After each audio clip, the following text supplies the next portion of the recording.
Answer sheet. Yep, that's it. In your hand. There's no 11 on this. No, you have to fill it in. Okay. Okay? Your questions are printed on this, and an empty space for you to write for your notes. This is what I need back. This is for you.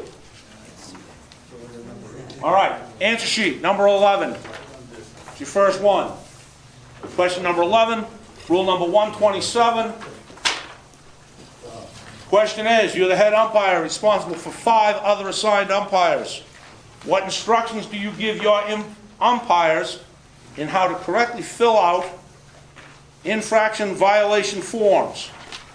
Part B is, would you allow umpires to be responsible for technical rules in any race walk events? Now, yes, you can go through the book and you can look it up and you can write up what you want, or I can give you the answer. You write it down, pass it back to me, it's in your folder. Guy from the BAA calls me up and says, Justin Coe, did he take his review? Yes, he did. I got it right here in my hand. Yes, he did answer these. He's all set. Capital A, one of your answers. Details. Be as detailed as you possibly can. This is what you're going to tell the other 5 people that you're responsible for. You're at a Boston Marathon station. You've got 4 other officials with you. They see a violation. They come and tell you, whoop-de-doodly-doo. Write it down. So, your answer, be as detailed as possible in your written description. Includes school, bib, lane, location, time of day, color of shirt, uniform, as well as much details about what happened as possible. Compared to the 127, punch number 128 in the head. A little more detail, please.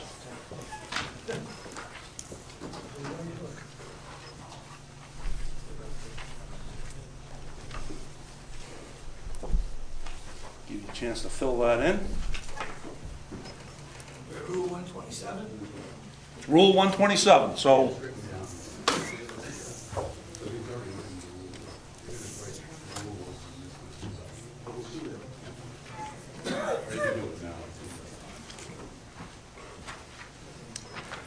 and the second part of that answer for B is no.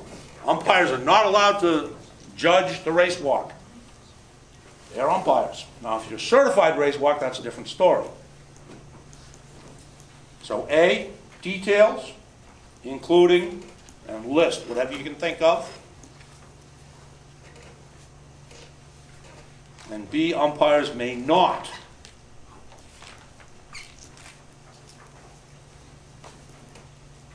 be responsible for technical rules in the race walk. You don't have to write that down, just know they can't. Simple no.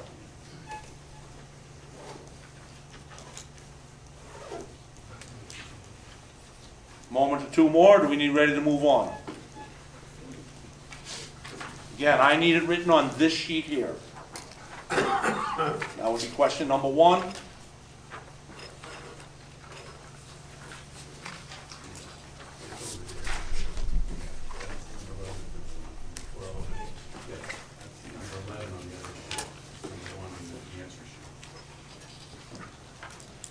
Thank you. All I want is the answer sheet. The questions and the space, if you want to write in the answer again and there for your own knowledge, knock yourself out. Silly. Yep. Number 1 says question number 11? Yes. Okay. Just question number 11. Okay, so the answer sheet, the way the answer sheet is set up, the way I would run this, if you come next week, I'm going to stand here and say, okay, what essay questions do you want to discuss? Joe Bullock is going to say, I want number 1 discussed, because question number 1 on the actual review, if you look it up online, is how do you properly, how do you properly measure a javelin sector? That is the first question. Just happen to have that remembered. Wow. Okay. And we would then have that discussion, go through the answer.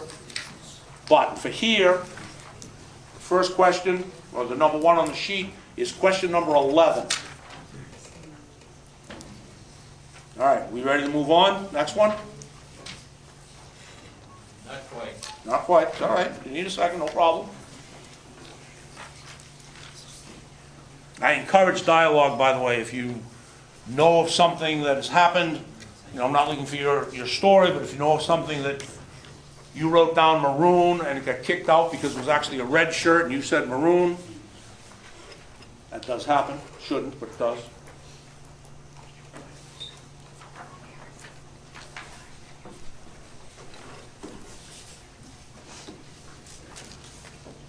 You good?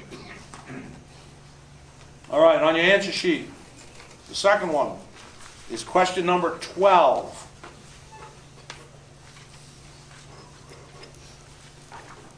And it should be rule number 244. Question number 12, rule 244. You're at a large LDR competition, long distance running, like a marathon. Meet management wishes to use a finish line tape for the winner of each competition. A, how would you have the individuals and tape placed at the finish line? What issues would come up? Should you be mindful at the finish line? Now again, you can go look this up. You can talk to Rich, and he'll give you an idea of what he does. Or, you can put down, you want to make sure that your finish line is parallel to the ground. So for A, parallel to the ground, tape in the holder should actually be past the finish line, so they don't interfere with the timing and the judges. And it's that simple. Can you repeat that? Yep, hold it parallel to the ground. Make sure the people that are holding it are out of the way of the cameras. Not on the line. Not on the line. They've got to be, should be past the line. Correct.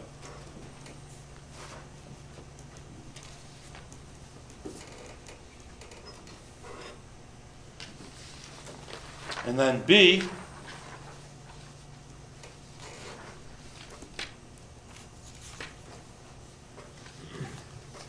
what issues could come up, to be mindful of finishes. Okay, so if you've got a men's event and a women's event at the same time, now you got your first woman coming in with a whole bunch of guys.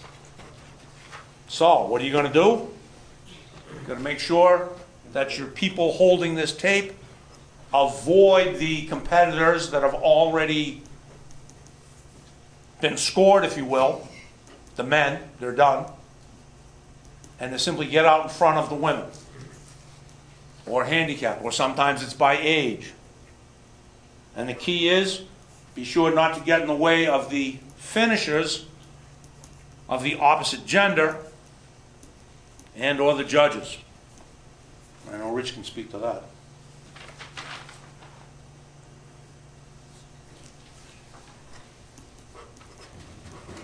So for A, under this one, for A, make sure you hold it parallel to the ground and definitely past the finish line. And then for B, should be in as close as you can without interfering with the competitors or the judges.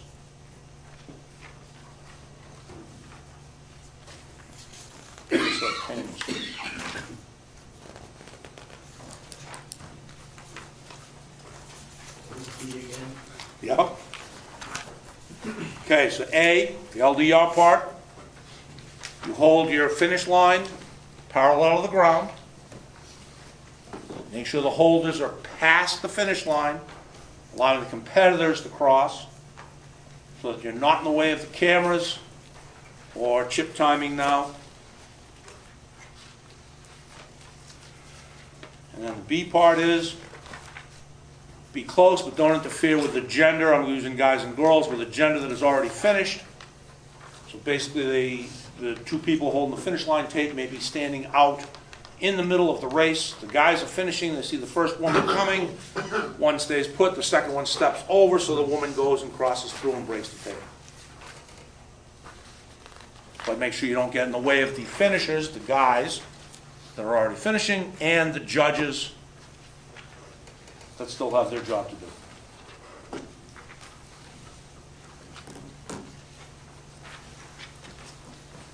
Third one. You good? Nobody screaming. Third one is question 13.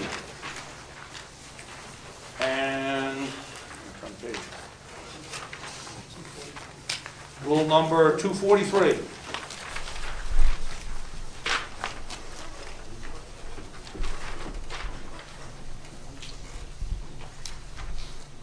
How do you ensure that the course markings are accurately marked, safe, and communicated to the organizing body? No, you cannot put down, have Justin do it. That answer is wrong. That answer was actually given to me at the last clinic I did. You cannot pass the buck and say somebody else does it. And we know that Justin's going to be correct, and we don't have to worry about it, which is true, but you can't write that down for your answer. So, this has, what, 3 parts also? Oh, sorry, yeah, 3 parts. So, A, pre-inspection, if you find something that's incorrect, unsafe, report it to the LOC, Local Organizing Committee, and get it fixed prior to the race. This is where you could put down, tell Justin you found something wrong. That would be a correct answer. So I'll go to B. If you have limited number of umpires, where would you place them on the course to provide best observation and why? And this goes for any LD long distance running race. You want to make sure they're located at or before the change of direction. If you have a hairpin turn, if you have a series of S's, place where athletes could be making contact with each other, if you have moguls, up and downs. You want to make sure when you place them, they have a clear line of sight. So your answer for B would be, place your umpires any places a change of direction. Make sure they have a clear line of sight to whatever the obstacle or issue may be.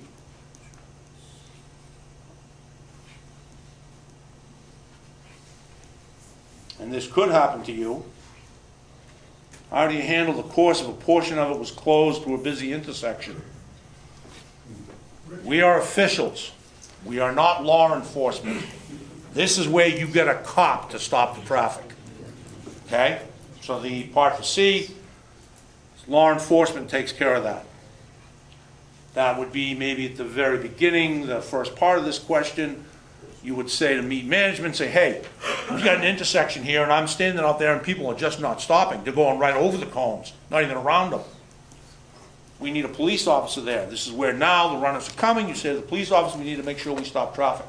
That is not your job to stop the traffic. That's law enforcement. Don't get hit.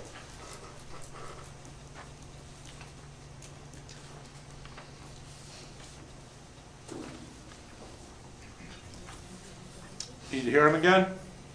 Yes. Did somebody say yes? Yes. Okay, folks, I am deaf. I got hearing aids, but they work when they feel like it. So if you do, just speak up. Okay, so the first part of that question, A, pre-event inspection. You see something that is wrong, say something to the LOC.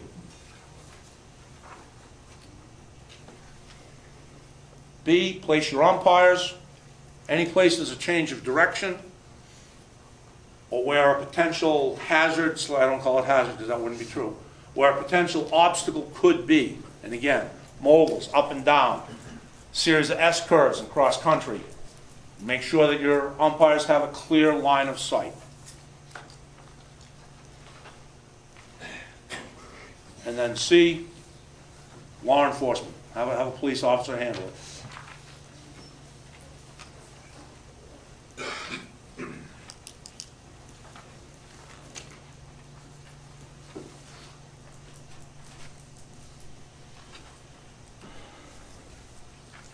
Repeat C again, I'm sorry. Where am I? Over here. Yeah. C again. One more time. Repeat C again, I'm sorry. Have a police officer handle it. Law enforcement, doesn't have to be a police officer, law enforcement. How am I doing, Justin? Am I okay? Am I That's fine. staying in front of you? You're in frame. This is being recorded, by the way, folks, but the focus is on me and how the presentation goes as opposed to on you actually being here. All right, you ready to go to the fourth one? Okay, so number 4 on your answer sheet is question number 14. Deals with marshaling, which you also could be responsible for out with a long-distance race.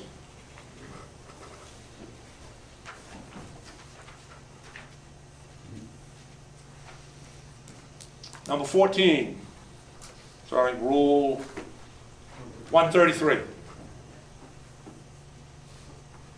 The athlete and official's access gate to the track is 5 meters into the turn, just past the commerce finish line. As the marshal is responsible for safety. Depending on what your assignment is, that could be you. How do you handle this logistical issue?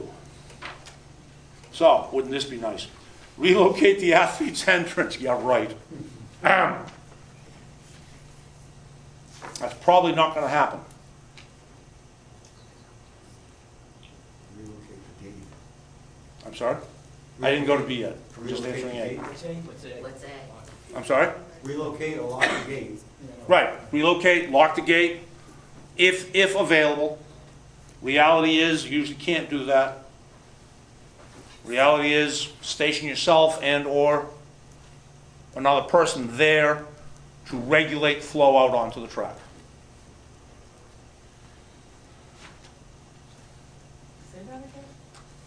So if you can't close off the gate or relocate the gate, that's number 1. Position yourself and or another official person right there at that entrance to regulate access to the track, to the course. This way Ed Gorman doesn't walk out in front of the start of the 1500 again. Sorry, did I say that out loud? I hear chuckling, you know Mr. Gorman. And B, who is responsible for monitoring the athlete's trip to the restroom? I swear to God, there had to be a marshal that sat on the writing committee, because these keep coming up. So, I will tell you that marshals are responsible for safety. So if an athlete has to go to the bathroom and has to go out through that gate, then yes, the marshal is responsible for that athlete. But no, marshals are not the escort to go to the bathroom. So, marshals would move them point A to point B, but they're not responsible for taking them to the can. Safety, okay? So who is responsible for monitoring the athlete's trip to the restroom in the middle of the competition? Be the marshal is responsible for getting to a safe location. Whether or not they get to the bathroom, that is not the marshal's job.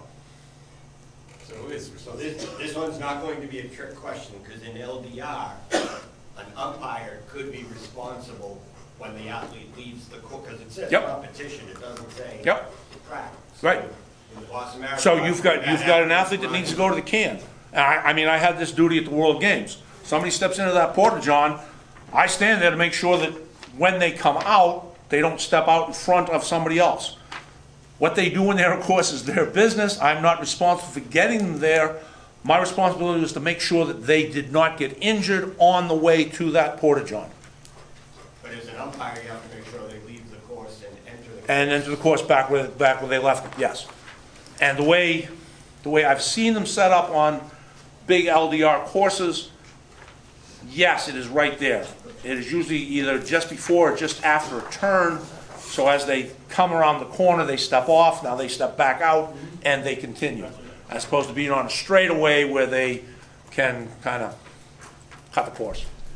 So really, it's the athlete's responsibility to go to the bathroom. Yes, but the marshal has to make sure they're safe, and the umpire has to make sure that they are in the correct exit and enter from the proper spot, without gaining an advantage. Right. Okay? Okay. All right, turn your answer sheet over, number 5.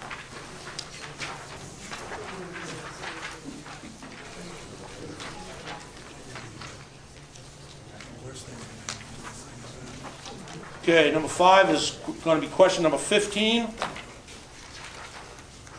Also going to be Rule 133. Again, dealing with marshals.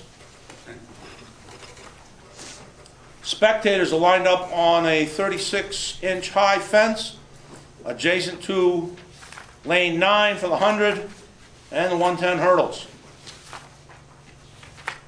The fence is anchored into an 8-inch curb that is only 12, did I say only? Sorry. That is only 12 inches outside of lane 9. There is a 3 or 4 person start team at these races. Crowd control is currently an issue. So, Marshall, your responsibility. You know that you've got your straightaway coming. You know that you've got thousands of marathoners coming down this straightaway, and you've got this situation where you've got a curb, you've got a short fence, and you've got a crowd leaning on that fence. And of course, the people at the end are trying to get around the people in front of them, so everything is pushing in. What do you do? Right. Call Justin. Okay, so, answers. Would be to rope off an area.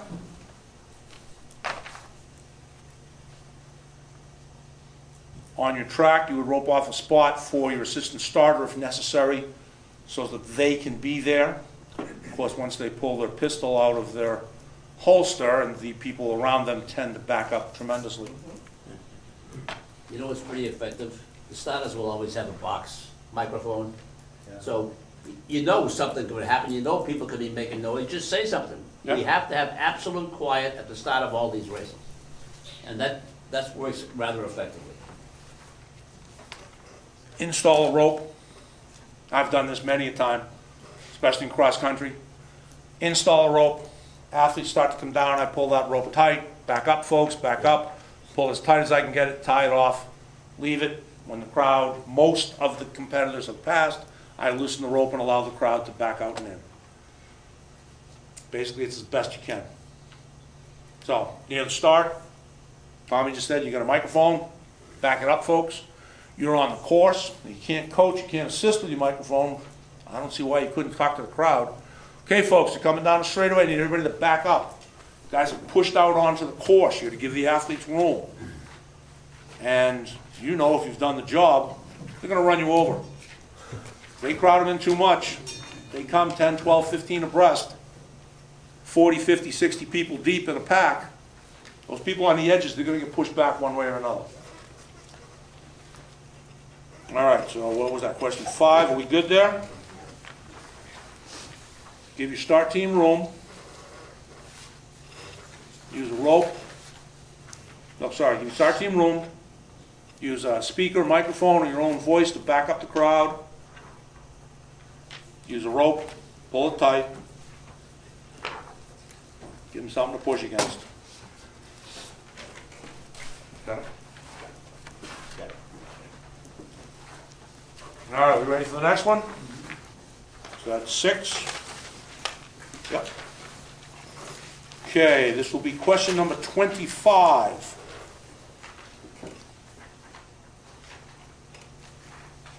And it's real simple. Describe the duties of the chief umpire.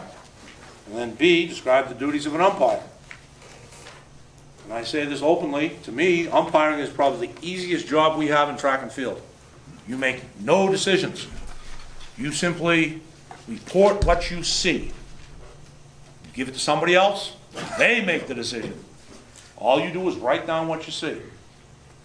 Rule number 127, sorry. So number 6 is going to be question 25. It's going to be rule 127. Duties of the chief umpire. The first part of it.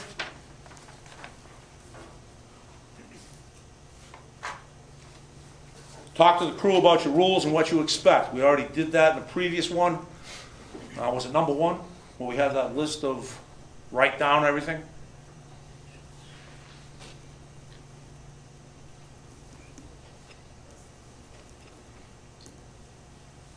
Chief umpire then makes sure that they're in the proper locations.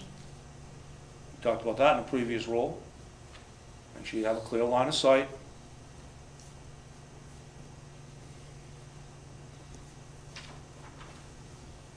On the track, you're going to have a yellow flag. Basically, the yellow flag is to let the chief umpire know, I've got a violation, please come and see me.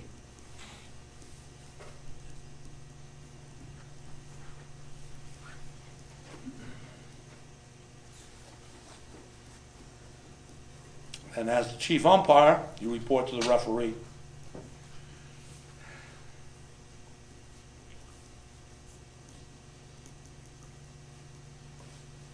And if you're on the track, check the hurdles and water barriers, and steeplechase barriers, sorry, including the water.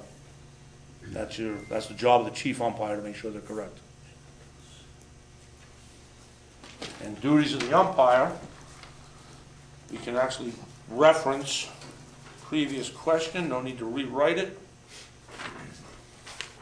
Come on.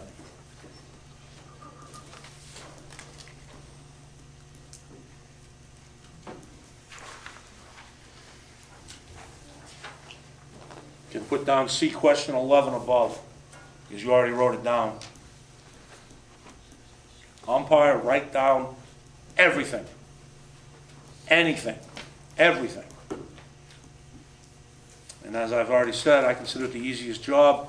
You hand your card to the chief umpire. You're the umpire, you see a flagrant infraction. I won't tell you the name of the school. And you have everything documented, you pass it in, then come to find out, head umpire does absolutely nothing with it. Because in that cross-country race, with 218 competitors, and the kid that had all these violations came in 218th. So, do you really want to go through the paperwork of disqualifying the person? Leave it alone. Head umpire, not your call, you report it. Head umpire leaves it in his pocket. A coach from another school complains. First words out of the head umpire or the referee's mouth is, do you really want to complain about the kid who came in 218th? And the coach is probably going to say, no, I don't. And we're not talking about unsportsmanlike conduct. We're not talking about a fist fight.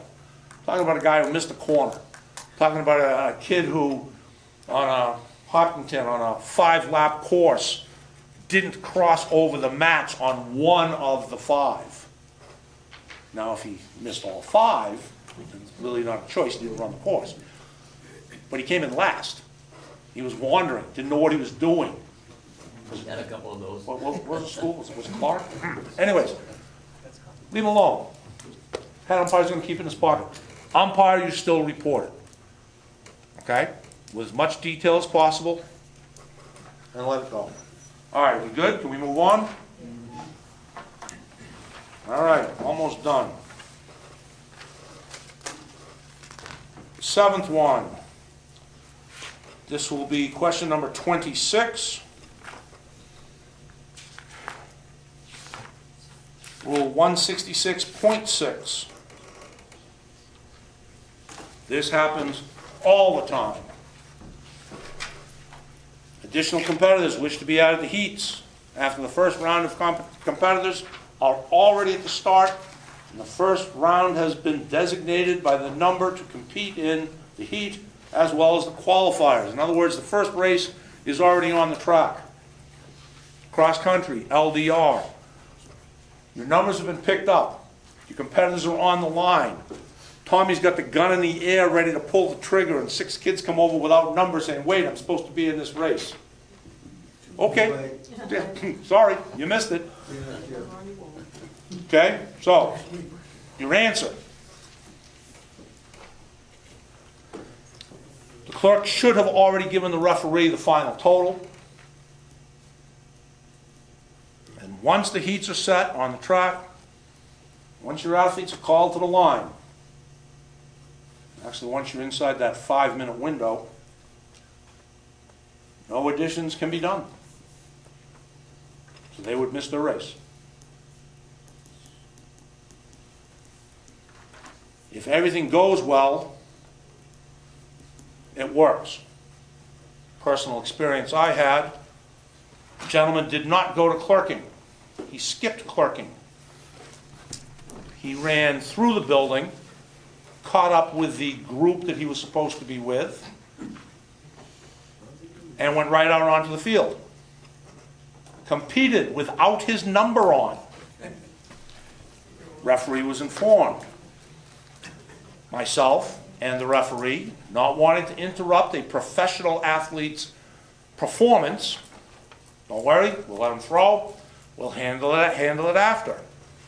Kid came in 4th place, was awarded a $4,000 check for his performance. He took his check, he said thank you very much, and he was gone. By the time everything got to meet management, it's like, well, no, he's not allowed to compete. He's disqualified.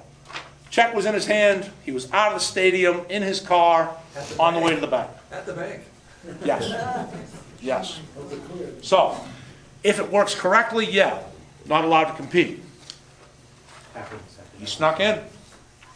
Also had the same last name as another competitor, which if you go to clerking, he was checked off. We think we checked off the same competitor twice, and he took credit without getting his number. Never checked in, just showed right up. Yep. In Sacramento, it happened in Harlow this summer.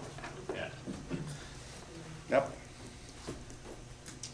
All righty, we good there? And number 27, the 8th one, question number 27. And it's going to be Rule 136, 1 through 4. What are the responsibilities of the clerk of course? And this doesn't matter whether it's in the stadium or out on the track, cross country. This is the same. Number 1, control the assistant clerks. Number 2, notify athletes when and where to meet for the event. That's what this kid missed.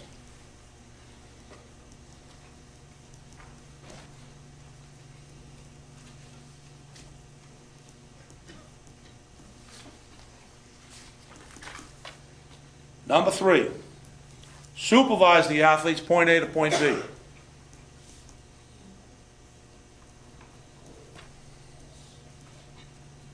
Keep in mind, these are USATF rules, especially on this next one.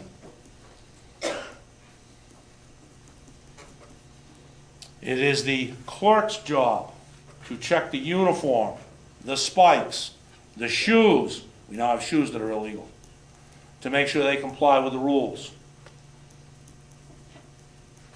Honestly, by the time they hit the line and Tommy sees them, it's not his call. They get past the clerks with whatever that violation was. Number 5, and I've seen this, check to make sure the bib matches the athlete. And I've seen when they actually turn chips on specific athletes.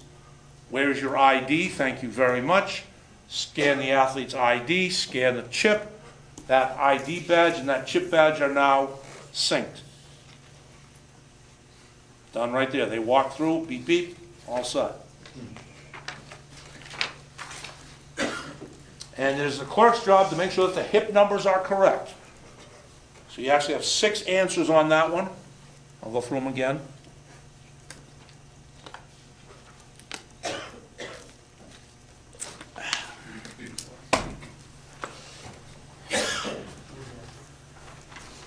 Okay, number 1, control the assistant clerks.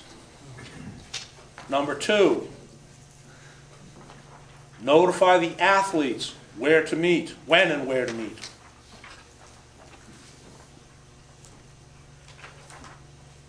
Number 3, supervise the athletes, point A to point B, from warm-ups to the track, from the call room 1 to call room 2, from call room 2 to the throwing circle, throwing area, sometimes all the way up to the circle. Number 4, check the uniform, shoes, and spikes. And again, we haven't seen a lot of shoe issues yet, but overseas, big time. Number 5, make sure the bib matches the athlete. And number 6, make sure the hip numbers are correct, so they know what lane they're in.